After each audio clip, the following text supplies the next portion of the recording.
Imagine a civilization that predates the pyramids, one that has thrived for over 14,000 years along the wild coasts of southeast Alaska and British Columbia. This is the story of the Tlingit people, whose history is carved into cedar poles, woven into blankets and spoken in a language as intricate as the forests they call home. Their society is matrilineal. Your identity, name, and inheritance come from your mother's side, creating a powerful web of relationships that shapes every aspect of life. Tlingit art is a visual language. Every mask, totem pole, and carved box tell stories of creation, ancestors, and the laws that govern their world. These objects are not just art, they are deeds, documents, and sacred items, each imbued with spirit and meaning. We'll journey into the heart of the Tlingit world, exploring their daily lives, ceremonies, and the fight to keep their language alive.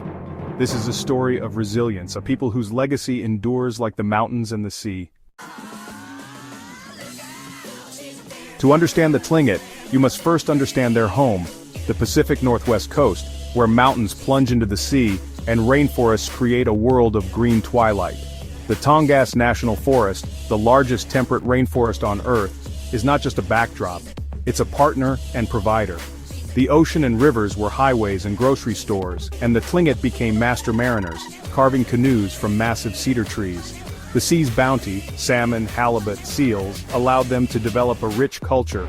On land, the cedar tree was everything: houses, totem poles, canoes, clothing, and baskets. Every part of the tree was used, reflecting deep respect for nature. Their art is filled with the animals of their world: raven, eagle, bear, wolf, killer whale. Their stories and myths are set in the misty forests and deep waters of their homeland. The Tlingit saw no separation between themselves and nature. They were part of it. This connection is the foundation of their civilization. A totem pole is more than a carved log. It's a story, a legal document, and a family history all in one. Each pole is a living archive, carefully shaped by the hands of artists who are also storytellers, historians, and guardians of tradition. The wood itself, often red cedar, is chosen with care, and every cut is made with respect for the ancestors and the land. These monuments are visual narratives for a society with no written language, each figure representing a character, ancestor, or clan crest. The images carved into the wood are not random decorations. They are a sophisticated language, passed down through generations, that records the triumphs, tragedies, and values of the Tlingit people. There are house frontal poles, memorial poles, and even shame poles, public reminders of debts or wrongs. Each type of pole serves a unique purpose, marking important events, honoring loved ones, or even calling out those who have broken trust within the community. Reading a totem pole requires knowledge of stories and symbols: the raven as trickster, the eagle as power, the bear as strength. These animals and figures are more than just images. They are the embodiment of ancient tales, each with its own lessons and warnings woven into the fabric of Tlingit identity. The order, size, and placement of figures matter, a complex visual grammar. The highest figure may represent the most important ancestor, while the base might tell the beginning of a family story. Every detail is intentional, and every pole is unique. Many old poles have decayed or were destroyed by outsiders, erasing stories from the land. The loss is not just physical, it is the silencing of voices, the fading of memories, and the disruption of cultural continuity. But today, Tlingit artists are reviving the tradition, carving new poles and reclaiming their stories. Through their work, they reconnect with their ancestors and inspire younger generations to take pride in their heritage. Each new pole is a declaration: our history endures. It is a celebration of resilience, a symbol of survival, and a promise that the stories will never be forgotten. Totem poles are not idols, they are the public record, the memory, and the pride of the Tlingit. They stand as witnesses to the past and guides for the future, inviting all who see them to listen and learn. To understand them is to glimpse the soul of a people. Each pole is a bridge between generations, a testament to the enduring spirit of the Tlingit. The art of the totem pole lives on, telling new stories for the future and ensuring that the language of the Tlingit will never be lost. At the heart of Tlingit society lies the moiety system, a unique way of organizing people into two distinct halves. Every Tlingit is born into either the raven or the eagle, sometimes called wolf side, and this identity is inherited from the mother, passed down through generations. These moieties are more than just symbolic, they are the foundation of social life, shaping how people relate to one another and to their community. This isn't just tradition, it's a living system that governs marriage, ceremony, and the delicate balance of social relationships. The moiety system ensures that every person has a place and a role, and it guides the way people interact at every stage of life. You must marry someone from the opposite moiety, forging bonds that connect families and clans across the community. This rule creates a vast network of kinship, obligation, and mutual respect, weaving everyone together in a web of support. Within each moiety are clans, each with its own name, history, and crests that tell stories of ancestors and achievements. These clans are the keepers of tradition and identity. Your clan owns territory, fishing sites, and ceremonial regalia. These are treasured responsibilities, and your primary loyalty is to your clan and its well-being. Famous clans like the Kiks, AD, and Kagwantan are the building blocks of Tlingit society, each contributing to the community's strength and resilience. This dual structure is most visible at funerals. When someone passes, the opposite moiety conducts the rites, showing respect and care, while the deceased's clan hosts a potlatch in gratitude and remembrance.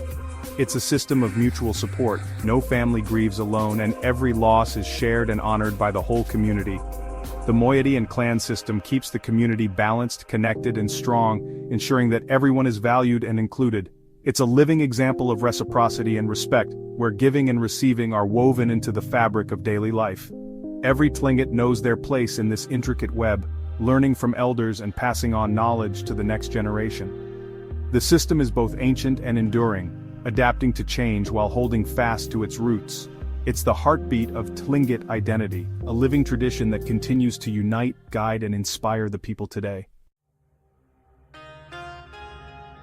The potlatch is more than a party. It's a ceremony, a legal proceeding, and a statement of status. Hosts spend years gathering wealth, food, blankets, canoes, copper shields to give away.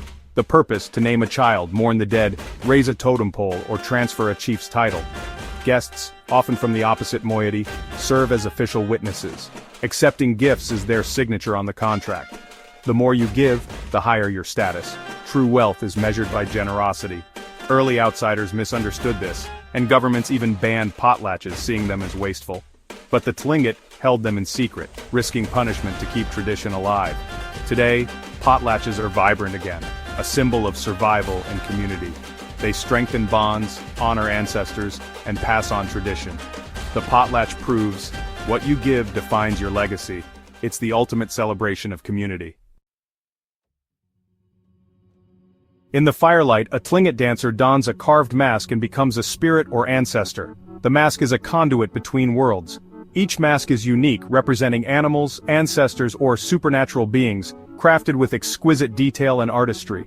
Masks are clan treasures used only in sacred ceremonies like potlatches, where they bring history and myth to life. These performances are not entertainment, they are acts of remembrance and transformation. Some masks are ingeniously made to open, revealing a hidden face inside, a dramatic symbol of the connection between human and animal, spirit and world. The mask, the dance, and the song together keep the Tlingit stories alive. In these moments, the past and present merge, and the spirit of the Tlingit endures. For countless generations, Tlingit life has been guided by the ever-changing rhythms of the seasons and the pull of the tides. The land and sea were not just resources but living relatives, integral to every aspect of daily existence. Spring and summer brought a time of abundance. Fishing for salmon was at the heart of survival. These fish were a staple, caught with ingenious traps and woven nets, then carefully smoked and stored to sustain families through the long winter months. Entire communities would move to riverside fishing camps, working side by side to harvest, clean, and preserve the bounty. This was a time of cooperation, learning, and shared purpose, where every hand had a role.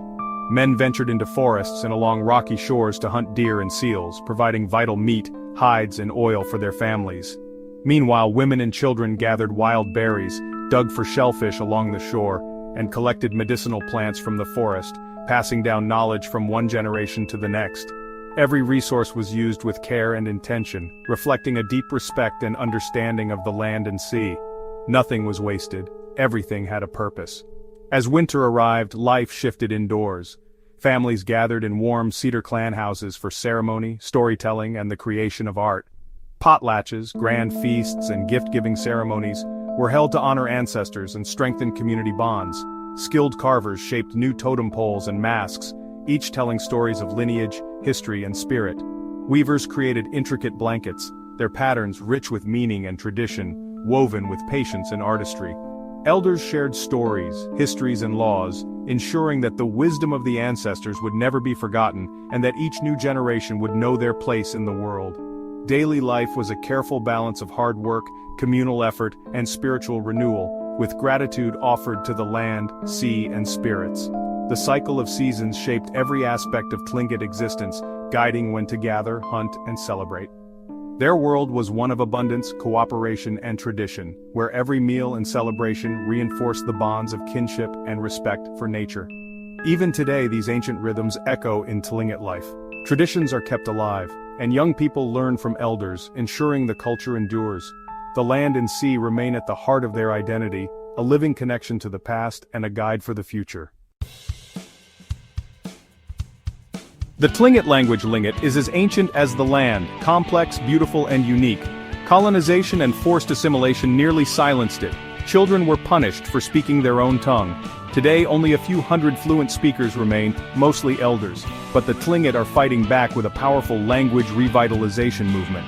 Elders, youth, and linguists are using master-apprentice programs, language apps, and immersion schools to reclaim their voice.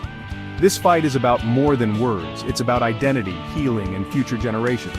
Community classes are full and every new speaker is a victory. The journey is hard, but hope is strong. Every word spoken is an act of defiance and survival. The ancestors are listening and the language lives on. The Tlingit story is not just history, it's a living, evolving journey. Today, Tlingit people are artists, leaders, and stewards of their land, blending tradition with modern life. They face real challenges, sovereignty, environmental threats, and cultural revitalization. Yet the same resilience that sustained their ancestors fuels them now. The clan and moiety systems, the potlatch, and their art remain sources of strength and identity. A new generation is pushing tradition forward, telling new stories through old forms. Tlingit culture is dynamic, a creative force, not a relic. Their wealth is in their stories, connections, and ability to adapt. The Tlingit have endured storms and emerged with spirit intact. They are a kingdom of spirit, one that can never fall.